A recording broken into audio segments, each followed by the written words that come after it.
اسلام میں لونڈیوں کے بارے میں کیا احکامات ہیں؟ کیونکہ اکثر ایتھیسٹ لوگ اسلام کو اس وجہ سے تنقید کا نشانہ بناتے ہیں. اسلام میں لونڈی کا تصور یہ ہے کہ پہلے زمانے میں جب جنگ ہوتی تھی تو جب دشمن کے مرد قتل ہو جاتے تھے تو اسلام نے عورت کو قتل کرنے سے منع کیا. جو عورتیں گرفتار ہو کے آئی ہیں اب آپ کے پاس یا تو ایک آپشن ہے کہ ان سب کو کیا کر دیں, قتل کر دیں, یا ایک آپشن آپ کے پاس یہ ہے کہ ان کی شادیاں کرا کے باعزت طور پر ان کو کیا بنا دیں, مسلمانوں کی بولو بھائی بیویاں بنا دیں, یا ایک آپشن یہ کہ ان سب کو کیا کر دیں, ایسے ہی چھوڑ دیں, جاؤ بھائی آزاد ہو. تم نہیں یاری بات میرا خیال ہے. اگر ان کو قتل کریں تو یہ عورت پر کیا ہے, زیادتی ہے, ظلم ہے. اسلام نے جنگ میں عورت کو قتل کرنے سے منع کیا. اگر ان کو بیویاں بنائیں تو یہ فطری طور پر کوئی بھی اس کو کے لیے تیار بولو بھائی نہیں ہوگا. کیوں نہیں ہوگا؟ دشمن کی شکست خوردہ عورت کو کبھی بھی کوئی شخص بیوی بنانے کے لیے, بیوی پیرالل ہوتی ہے, آپ کے ہم پلہ ہوتی ہے. اسلام کوئی ایسا حکم نہیں دیتا جو نیچر کے خلاف ہو. آپ نے دشمن کو سے لڑائی کی, وہ آپ کے خون کے پیاسے تھے, ان کی عورتیں بھی مرد بھی, عورتیں بھی تو ان کے ساتھ لڑتی ہیں نا, یا اپنے شوہروں کو, اپنے جو مردوں کو اپریشیٹ کر رہی تھی. آپ نے زور اور طاقت سے اس دشمن کی پر قبضہ کیا, اب ان کی عورتوں کو اتنی عزت ہے کہ اپنی بیوی بنا لیں, یہ عملی طور پر ممکن نہیں ہے. سمجھ میں نہیں آ رہی بات میرا خیال. اور تیسرے آپشن کیا ہے کہ ان کو ایسے ہی آزاد چھوڑ دیا جائے. آزاد چھوڑیں گے تو ان کی کفالت کون کرے گا؟ وہ زنا کو پیشہ بنائیں گی. سمجھ میں نہیں آ رہی؟ دشمن کی مزید اولاد پیدا کریں گی. تو اسلام نے درمیان کا راستہ دیا کہ نہ تو ان کو اتنا پروٹوکول دو کہ بیوی بناؤ, بنانا چاہو تو اجازت دے دی, لازم قرار. صحابہ میں بہت سے ایسے جنہوں نے ان لونڈیوں کو آزاد کر کے بیوی بنایا. خود نبی صلی اللہ علیہ وسلم کی زوجہ حضرت صفیہ, وہ غلام تھی, باندھی تھی, ان کو آزاد کروا کے آپ نے ان سے باقاعدہ نکاح کیا ہے. نہیں یاری بات میں اجازت دے دی کہ بیوی بھی بنا سکتے ہو, لیکن واجب قرار نہیں دیا کیونکہ مینٹلی اس کے لیے کوئی بھی فاتح قوم تیار نہیں ہوتی. تو درمیان کا راستہ دے دیا کہ ان کو باندی بنا دیا جائے. کیا مطلب؟ کہ تمہاری خدمت گزار ہوں گی. اب یہ عملی طور پر ممکن نہیں ہے کہ ایک لڑکی کو, ایک خاتون کو, عورت کو آپ کے حوالے کیا جائے, آپ کا خادم بنا دیا جائے, اور پھر یہ بھی کہہ دیا کہ سارا نان نفقہ کس کے ذمے ہے.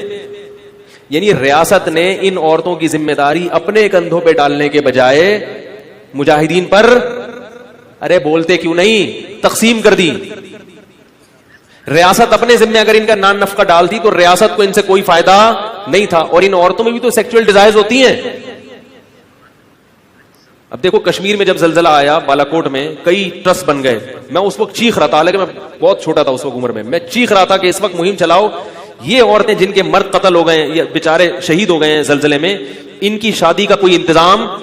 سب سے بہتر عورت کی کفالت کا طریقہ کیا ہوتا ہے؟ کسی مرد کے حوالے کر دی جائے اور اس مرد پر اس کی ذمہ داری ڈال دی جائے, اور اس مرد کے بھی مفاد اس سے وابستہ کر دیا جائے.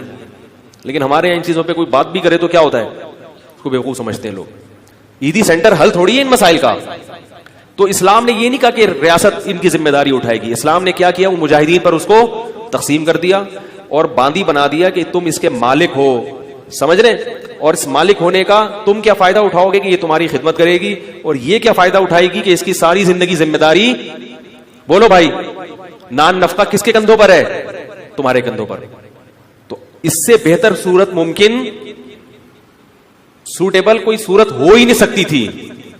پھر اسلام نے اتنے حقوق دے دیے کہ مجاہدین کی باندی تو بنا دیا, تو اب یہ نہیں ممکن تھا کہ اس سے سیکچوئل ریلیشن کو ناجائز قرار دے دیا جاتا, کیونکہ عملی طور پر ایسا ممکن کہ اس کو کہیں اور شادی سے بھی منع کر رہے ہیں آپ, اور آپ کے گھر میں بھی ہے وہ, اور آپ اس سے, اور اس میں بھی تو یہ اللہ نے خواہش رکھی ہے نا, اس کا بھی فائدہ ہے کہ مولا کو اس سے ریلیشن قائم کرنے کی اجازت دی جائے. اور پھر اس کے وہی احکام دے دیے جو نکاح کے ہوتے ہیں کہ کوئی اور مرد اس کو ہاتھ بولو بھائی. غیر مسلموں کے ہاں جو عورتیں جنگی قیدی ہوتی ہیں وہ پبلک پراپرٹی بن جاتی ہیں. وہ اس کو تو دیکھ رہے ہیں کہ اسلام نے باندی بنایا, اس کو نہیں دیکھتے کہ ہم باندی نہیں بناتے مگر پبلک کی کیا بناتے ہیں, پراپرٹی بنا دیتے ہیں. اور اگر اس کو نہیں بناتے تو اس کی سیکچوئل ڈیزائر کا کیا حال ہے اگر آپ کے پاس؟ کیسے سمجھائیں بھائی اگر نہیں بناتے پبلک پراپرٹی تو اس کی جو ڈیزائرز ہیں وہ کیسے پوری ہوں گی؟ تو اسلام نے بہترین حل دیا تھا کہ ان کو بیوی نہ بناؤ بلکہ کیا بنا دو, باندی بنا دو, اور ساری ذمہ داری کس پہ ڈال دو؟ اس کے مولا کے کندھوں پہ ڈال دو. اس سے پھر اس کو کچھ پروٹوکول بھی دیے اسلام نے. وہ پروٹوکول کیا دیے؟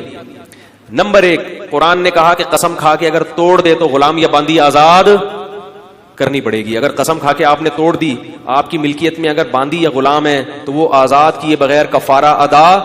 یہ جو ہم کہتے ہیں نا 3 روزے 10 غریبوں کو, یہ اس لیے کہ باندیاں نہیں ہے, غلام نہیں ہے. اگر غلام یا باندی ہو تو وہ آزاد کرنا پڑے گا. تو ان کی آزادی کا بھی اسلام نے کیا کر دیا, ارے بولو نا یار, بندوبست کیا کہ کسی بہانے سے ان کو کیا کیا جائے, آزاد کی. جب آزاد ہوگی تو وہ بھی احسان مانے گی کہ اس نے آزاد کر دیا, لہذا وہ مسلمانوں کی دشمن نہیں بنے گی, وہ احسان مانے گی.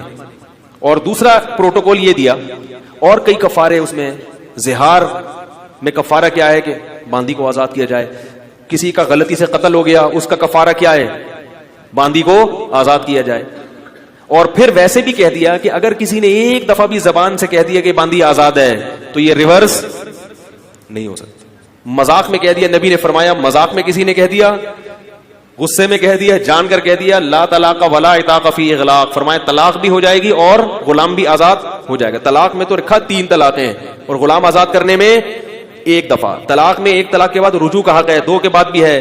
غلام اور باندی میں رجوع کا حق نہیں. آ رہی بات. تبھی غیر مسلموں میں جنہوں نے اسلام کا وسیع مطالعہ کیا ہے وہ کہتے ہیں اسلام نے غلامی کو ختم کیا ہے, اسلام نے غلامی کو پروموٹ. اس زمانے میں سب غلام بنایا کرتے تھے, اسلام واحد مذہب ہے جس نے غلامی سے آہستہ آہستہ انسانیت کو آزاد کیا ہے. ایسے قوانین بنا دیے. اور پھر ایک پروٹوکول باندی کو یہ دیا کہ اگر مولا کی اس سے اولاد ہو گئی تو اب اس باندی کو فروخت نہیں کیا جا سکتا. مولا کے مرنے کے بعد یہ باندی, بولو بھائی, آزاد ہو جائے گی. نہیں یاری بات میرا, اگر اس سے اولاد ہو گئی آپ کے تو اب یہ باندی بالآخر آزاد ہو جائے گی. یہ پروٹوکول دے دیا اس کو. اور ایک عقد مکاتبت کی ترغیب دے دی قرآن نے کہ غلام یا باندی سے یہ عقد کیا جائے گا کہ اگر تم نے اتنے پیسے کما کے مجھے دے دیے تو تم کیا ہو, آزاد ہو. اور پھر حکم دیا مسلمانوں کو کہ جو غلام اپنے مولا کے ساتھ یہ ایگریمنٹ کر لے اس کے ساتھ کیا کرو, تعاون کرو. اس کو زکات کا پیسہ بھی دیا جائے گا, اس کے ساتھ تعاون کیا جائے گا تاکہ یہ مولا کو اتنے پیسے دے کے اپنی کیا کرے. نہیں یاری بات میرا خیال ہے, جان چھڑائے. صحیح ہے. یہ پروٹوکول غیر مسلموں کے ہاں نہیں ہے. تو بس سر سے ہی دیکھتے ہیں اسلام میں باندیاں بھی ہیں, لونڈیاں بھی ہیں, غلام وہ بھی ہیں. تو ہیں جن تفصیلات کے ساتھ ہیں وہ تفصیلات, اس سے اس زمانے کے شکست خوردہ قوموں کو عزت ملی ہے. پھر مسلمانوں میں جو باندیاں بڑے بڑے عہدوں پر فائز, یعنی علم کے لحاظ سے بڑے بڑے مقام پر فائز ہوئی ہیں, کیونکہ جب آپ کو پتا ہوتا ہے میری ہے تو پھر اس کی وجہ سے آپ کی عزت ہے. آپ کو پتا ہے یہ غلام میرا ہے, جتنا پڑھا لکھا ہوگا عزت کس کی ہوگی, میری. اس لیے مسلمانوں نے اپنے غلاموں کو پڑھایا لکھایا, تعلیم دلائی تاکہ ہماری عزت ہو معاشرے میں. بڑے بڑے محدثین غلام گزرے ہیں, سمجھ رہے ہو. نافع عبداللہ بن عمر کے غلام تھے. بخاری اور مسلم کے بہت بڑے راویوں میں سے, اسلاف میں ان کا تذکرہ ملتا ہے. بخارا اور سمرقند سے قید ہو کر آئے تھے. بخارا جب روس میں لڑائی ہوئی تھی نا, صحابہ کرام کی فوجیں گئی تھی, یہاں سے گرفتار کر کے ان کو لایا گیا.